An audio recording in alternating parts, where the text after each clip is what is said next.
අයිබන් පුතේ අපේ BC තක්සලාවත් එක සම්බන්ධ වෙලා ඉන්න ආදරණීය දොරටු පුතාලා හැමෝම ආදරෙන් පිළිගන්නවා. ඉතින් අපි 7 වන පාඩම එහෙම නැත්නම් 7 වන පාඩමේ දෙවැනි මාතෘකාව ධර්ම සංගායනා කියන පාඩම ගැන පුතේ මීට කලින් අපි ලෙසන් එකක් අරගෙන ආවා. ඉතින් අපි ඒකෙදී ධර්ම සංගායනාවක් කියනු කුමක්ද කියන කාරණාව වගේම ධර්ම සංගායනාවල අරමුණු වගේ දේවල් ගැන සාකච්ඡා කරා. ඉතින් ඔයාලා මුලින්ම බලන්නේ මේ වීඩියෝ එක නම් ඒක බලලා මේක බලන්න පුළුවන්. ඉතින් අපි අද දවසේ මේ ලෙසන් එක ඇතුලේ කතා කරන්න බලාපොරොත්තු වෙන ඔයාලත් එක්ක ධර්ම සංගායනා අතර අපිට බෞද්ධ ශිෂ්ටාචාර විෂය ඉගෙන ගන්න දරුවන් විදිහට පුතේ ප්‍රථම දෙවන සහ තෙවන ධර්ම සංගායනාවන් ගැන පුළුල්ව සාකච්ඡා කරන්න තියෙනවා. ඉතින් අද මම ඔයාලත් එක්ක කතා කරන්න බලාපොරොත්තු වෙන්නේ ප්‍රථම ධර්ම සංගායනාවට බලපාපු හේතු මොනවද කියන කාරණාව වගේම ප්‍රථම ධර්ම සංගායනාවේ මූලික පසුබිම මොකක්ද කියන කාරණාව. ඉතින් මම ගිය වීඩියෝ එකේ වගේම මේකෙත් ඔයාලත් එක්ක සටහනක් ෂෙයා කරන ගමන් සාකච්ඡා කරන්න බලාපොරොත්තු වෙනවා. ඒක ඔයාලට ගොඩක් පහසුවක් වෙන නිසා. හරි. ඉතින් අපි නෝට් එකට ගිහිල්ලා සාකච්ඡා කරමු. පුතේ මේ ධර්ම සංගායනාවක මූලික පසුබිම කියලා අදහස් කරන්නේ මේ සංගායනාව ගැන මූලික තොරතුරු ටික. දැන් ඔයාලට මෙතන ස්ක්‍රීන් එකේ පේනවා. ප්‍රථම ධර්ම සංගායනාව සඳහා අපිට මූලාශ්‍ර විදියට පාවිච්චි කරන්න පුළුවන් චුල්ලවග්ගපාළියේ පංච සතිකක්ඛන්දකය. ඒ වගේම පැවැත්වූ ස්ථානය රජගහනුවර වේබාර පර්වතයේ පාමුල. එතක මූලිකත්වය අරගෙන තියෙන මහා කාශ්‍යප මහරහතන් වහන්සේ අනුග්‍රහය අජාසත් රජු. එතකම සහභාගී වූ පිරිස රහතන් වහන්සේලා 500ක්. පැවැත්වූ කාලය බුද්ධ පරිනිර්වාණය මාස 3කට පස්සේ. එතකම බුදේ සංගායනාවට ගත වූ කාලය මාස 7කි. මේ සංගායනාව හඳුන්වන වෙනත් නම් විනය සංගීතය කියලා කියනවා. මහා කස්සප තේර සංගීතය පංච සතිකා සංගීතය. ඉතින් පුතේ ඇයි අපිට මේ ධර්ම සංගායනාවක් ගැන කතා කරනකොට දැන් මේ ප්‍රථම සංගායනාව ඇයි අපිට මේ මූලික පසුබිම වැදගත් වෙන්නේ? ඇයි අපි ඒක දැනගෙන ඉන්න ඕනේ? පුතේ සාමාන්‍යයෙන් අපිට A level විභාගයේදී නම් ප්‍රශ්න ගොඩක් දුරට අහන්නේ රචනා ස්වරූපයෙන්නේ. ධර්ම සංගායනා පාඩමින් MCQ උත්හනවා. නමුත් රචනා ප්‍රශ්නකින් අපි ගොඩාක් ලෑස්ති වෙන්නේ. පුතේ එතකොට අපේ ප්‍රථම ධර්ම සංගායනාව ගැන මොනියම් හෝ ප්‍රශ්නයක් ඇහුවොත් අපි මේ මූලික පසුබිම දැනගෙන සිටීම ගොඩක් වැදගත් වෙනවා. මොකද ප්‍රශ්නය ආරම්භ කිරීමේදී අපිට මේ කරුණු කාරණා ටික දාලා වුණත් ප්‍රශ්නය ආරම්භ කරන්න පුළුවන්.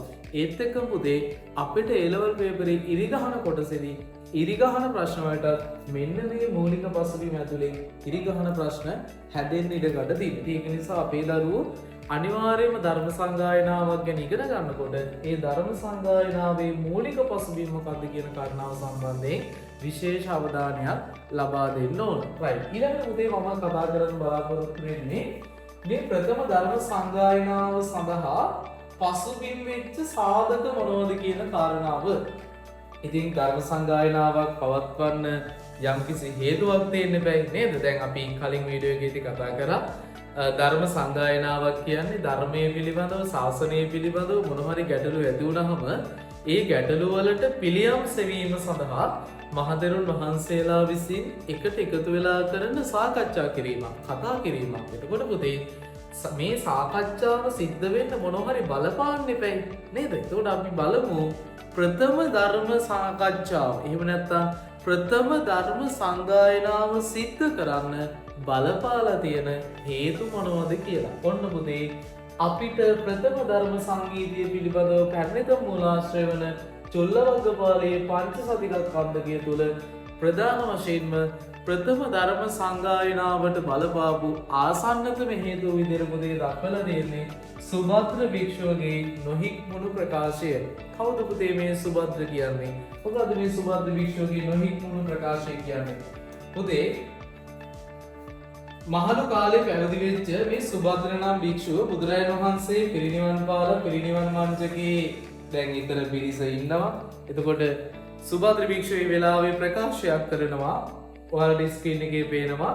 "ඇවැත්නි ශෝක නොකරන්න, නොහඩන්න. ඒ මහා ශ්‍රමණයා අප වෙහෙසට පත් කළේය. එයින් අප මිදුණෝ වෙමු." අන්න බලන්නකෝ බුදුරජාණන් වහන්සේ මිනිස්සු වෙහෙසට පත් කරලා ඒකෙන් අපි මිදුණලු. දැන් ඒකාන්තයෙන්ම අපට කැමැත්තක් කළ හැකිය නොකමැත්තක් නොකළ හැකිය එසේ හේ සොම්නස උවමනාත් හැන්නේ සොම්නස කියනමගත සතුට පුදේ සතුට අන්න සතුටුවෙන්න ඕන තැන්හි කුමක් පිණිස දොම්නසට හඬම් දැයි කියලා ඔන්න පුතේ සුභද්‍ර භික්ෂුව මේ බුදුරජාණන් වහන්සේ පිරිනිවන් පාල ඉන්න වෙලාවේ මෙන්න මේ වගේ ප්‍රකාශයක් කරනු.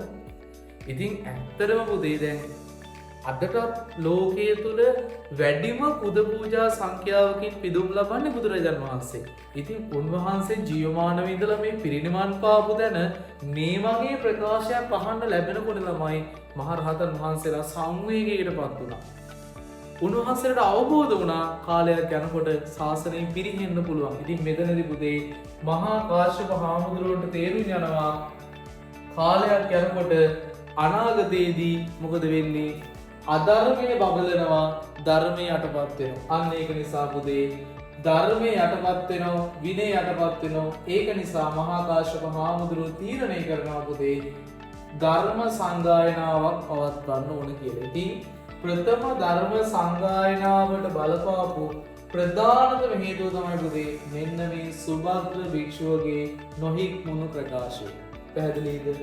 ඊළඟට පුතේ ප්‍රථම ධර්ම සංගායනාවට බලපාපු තවත් සාධකයක් පූජාවලියේ සඳහන් වෙනවා. ඒක පූජාවලියේ තියෙන්නේ. ඒක මතක තියාගන්න පුතේ. ඒක පූජාවලියේ තමයි සඳහන් වෙන්නේ. පූජාවලියේ සඳහන් වෙනවා බුදුන් වහන්සේ විසින් ගැයුවා වූ ධර්මය, කියන්නේ දේශනා කළා වූ ධර්මය නොයෙක් ජාතියෙහි මල් එක මල් ලස්නක සැලුවාසේ ඒ සත්වයන් නොදෙසා දෙසූහි පිළිවෙලක් නැතිව අනාගතයෙහි නොපවත්නා ලෙස තැබුවේය. එසේහි මම දැන් ධර්මයේ සංගායනා කරනු කැමතියි. ඒ කියන්නේ පුතේ දැන් බුදුරජාණන් වහන්සේ පිරිනිවන් පාලනේ තියෙන්නේ. උන්වහන්සේ දේශනා කරපු ධර්මයේ පුතේ ඉන්දියාවේ නොයෙක් තැන්වල විවිධ ප්‍රදේශ ලංකාවටත් තුන් පාරක් ආවා. එතකොට දේශනා කරපු ධර්මයේ විවිධ තැන්වල තිබ්බේ. හරියට අර මල්ලාසනයක මල් පිළිවෙලකට තිබ්බේ නෑ වගේ. මොකද එක එක්කෙනා ඇවිල්ලා මල් දියදී යනවා. එතන පිළිවෙලක් නෑ ගොඩක් වෙලාවට. අන්න මල්ලාසනයක විවිධ මල් වර්ග වලින් අපිළිවෙලකට තියනවා වගේ පුතේ බුදුන් වහන්සේ පිරිනිවන් පාන කොටත් දේශනා කරපු ධර්ම එක තැනක තිබ්බේ නෑ. දැන් පිරිනිවන් පාල ඉවරයි. බුදුන් වහන්සේ කියන ශාස්ත්‍රවරයා දැන් නෑ. එතකොට මෙන්න මේ ධර්මයේ නැවත එකතු කර ගැනීම සඳහා මේ ධර්මයේ පුතේ නැවත එක තැනකට එකතු කරගන්න ධර්මයේ වගේම විනය මේ දෙකම මේ ධර්මයේ සහ විනය නැවත එකතු කර ගැනීම සඳහා ප්‍රථම සංගීතය පැවැත්වුවා කියලා සඳහන් වෙනවා. පැහැදිලිද? එහෙනම් පුතේ ප්‍රථම ධර්ම සංගායනාවට බලපාපු ප්‍රධානතම හේතු දෙක විදියට මේ දෙක තමයි සඳහන් කරන්නේ. මූලිකව සුභද්‍ර භික්ෂුවගේ ප්‍රකාශය, ඒක තමයි ආසන්නතම හේතුව විදියට චුල්ලවග්ගපාලියේ සඳහන් වෙන්නේ. ඒත් එක්ක පුතේ පූජාවලියේ මතයක් සඳහන් වෙනවා. මම ඒ ගැනත් ඔයාලට පැහැදිලි කිරීමක් කරා. එතකොට පුතේ ප්‍රථම ධර්ම සංගායනාව එහෙම නැත්නම් ප්‍රථම ධර්ම සාකච්ඡාව කරන්න මේ හේතු සාධක දෙක විතරද බලපාලා තියෙන්නේ? නෑ පුතේ. ප්‍රථම ධර්ම සංගායනාව පවත්වන්න මේ වගේ සමීප ආසන්නතම හේතු වගේම දුරස්ථ සාධකත් බලපාලා තියෙනවා. ඒ කියන්නේ පුතේ සංගායනාව පවත්වන්න ශනිකව තීරණය කරන්නේ මෙන්න මේ සාධක නිසා. නමුත් දිගු කාලීනව භික්ෂුන් වහන්සේලාට තේරෙනවා මෙන්න මෙහෙම ප්‍රශ්න වෙන්න පුළුවන් කියන කාරණා සහ අන්න ඒවා අපි හඳුන්වනවා දුරස්ථ සාධකයක්. ටිකක් දුරින් බලපාන ඒවා. අන්න දැන් අපි මොන හරි තීරණයක් ගන්නකොට උනත් අපිට ගැටලුව ළඟ දැනෙනවා නම් අපිට අග්ගල තීරණය ගන්න ඕනේ. ඒතරම් අපිට ඒකට හේතු වෙන කාරණාවක් තියෙනවා. නමුත් අපි ඊටත් වඩා දුරිනුත් හිතනකොට ඒක දුරස්ථවත් අපිට බලපානවා නම් අන්න අපි ඒ තීරණය ගන්න හිතනවා. ඒතකොට දැන් මේ මෙතනදිත් පුතේ සමීප සාධක සහ දුරස්ථ සාධක කියලා අපිට කොටස් දෙකකට අවශ්‍ය නම් කඩන්න පුළුවන්. නමුත් එහෙම අවශ්‍ය නැහැ. මූලිකව දුරස්ථ හේතු ගැන අපි ඊළඟට සාකච්ඡා කරමු. දුරස්ථ සාධක මොනවද කියන කාරණා. පුතේ දුරස්ථ සාධක රාශියක් අපිට දකින්න පුළුවන්. පළවෙනි මේක තමයි බුද්ධ වචනය ඉක්රස් කර ගැනීම. මොකද බුදුරජාණන් වහන්සේ දේශනා කළ දින ධර්මය එක තැනකට එකතු කර ගැනීම දුරස්ථ හේතුවක්. ඊළඟ එක තමයි ධර්මයේ විනය ගුරුතරතුරට තබා ගැනීම. මොකද බුදුරජාණන් වහන්සේ පිරිනිවන් පාන්නට පෙර දේශනා කළ දින පුතේ උන්වහන්සේගේ පරිනිර්වාණයෙන් පස්සේ ශාසනයේ ශාස්තෘවරයා වෙන්නේ ධර්මයයි විනයයි. ඉතින් ඒක නිසා ඒක හොයා ගන්න ඕන. අන්න ඒක නිසා සංගායනාව පවත්වන්න හේතුවක් වෙලා තියෙනවා. ඊළඟ එක තමයි ධර්මයේ විනය පිළිබඳ දුර්මත නැති කිරීම. මොකද ශාසනය තුළ පුතේ දැන් බුදුන් වහන්සේ පිරිනිවන් පාන නිසා විවිධ දේවල් රෝපණය වෙන්න පටන් අරගෙන සමහර දේවල් අධර්මවාදී දේවල්, සමහර දේවල් විනය විරෝධී දේවල් ටික භික්ෂුන් වහන්සේලා අතර පොඩි කසුකුසුවන් යන්න පටන් අරන් තියෙනවා. අන්න ඒක නිසා ධර්මයේ විනය සම්බන්ධයෙන් තියෙන වැරදි මතවාදයන් නැති කිරීමත් ප්‍රථම ධර්ම සංගායනාව පවත්වන්න හේතුවක් වෙලා තියෙනවා. ඊළඟට පුතේ බුද්ධ වචනේ වර්ග කිරීම. බුදුරජාණන් වහන්සේ දේශනා කරපු ධර්මයේ හැම තැනම විසිරීලා තිබුණා. ඒක එකට එකතු කරගෙන පුතේ ඒක වර්ග කරන්න සූත්‍ර විනය මේ විදිහට වර්ග කිරීමත් මෙහි අරමුණක් වෙලා තියෙනවා.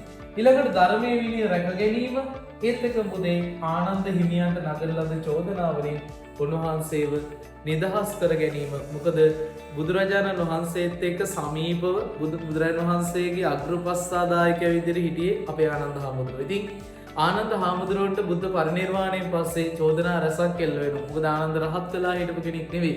ඉතින් ඒත් එක්ක භික්ෂුන් වහන්සේලාගේ දැඩි දෝෂාරෝපණ රැසකට ආනන්ද හාමුදුරුවෝ ලක් වෙනවා. ඉතින් ආනන්ද හාමුදුරුවන්ට විරුද්ධව චෝදනා පහක් එල්ල වුණා පුතේ. මෙන්න මේ චෝදනා පහෙන් ආනන්ද හාමුදුරුවන් ඉවත් කරන්නත් සංගායනා පවත්වන්න හේතුවක් වුණා. මොකද බුදුරජාණන් වහන්සේ පිරිනිවන් පෑවට පස්සේ ශාසනය තුළ උන්වහන්සේ දේශනා කරපු ධර්මයෙන් වැඩිම කොටසක් දැනගෙන හිටියේ ආනන්ද හාමුදුරුවෝ නිසා. මොකද ආනන්ද හාමුදුරුවන්ට ශාසනයේ චෝදනා එල්ල වෙනකොට උන්වහන්සේ දන්න ධර්ම කරුණුත් මිනිස්සු නොපිළිගන්න පුළුවන්. අන්න ඒක නිසා ආනන්ද හාමුදුරුවෝ ධර්මයෙන් වැඩි කොටසක් දන්න නිසා ශාසනයේ ඒ වන විට වැඩි වටිනාකමක් තිබු උන්වහන්සේට තියෙන ගැටලුකාරී තත්ත්වයන් සමනය කර ගැනීමත් මේ සාකච්ඡාවේ අරමුණක් වෙලා තියෙනවා. ඉතින් පුතේ මෙන්න මේ විදියට අපිට කතා කරන්න පුළුවන් ප්‍රථම ධර්ම සංගීතයට බලපාපු හේතු මොනවද කියන කාරණාව. ඉතින් අද දවසේ වීඩියෝ මම මෙතනින් අවසන් කරනවා. තවත් දවසක ඔයාලත් එක්ක ඊළඟ වීඩියෝ එකකින් අපි කතා කරනවා ප්‍රථම ධර්ම සංගීතයේ ප්‍රතිඵල මොනවද කියන කාරණාව. එහෙනම් අපි හැමෝටම තෙරුවන් සරණයි.